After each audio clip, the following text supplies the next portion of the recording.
P. Suresh Tracks.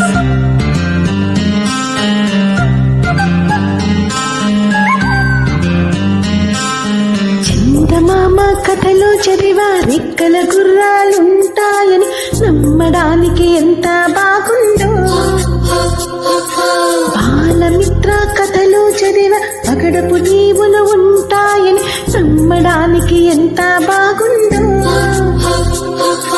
నా కోసం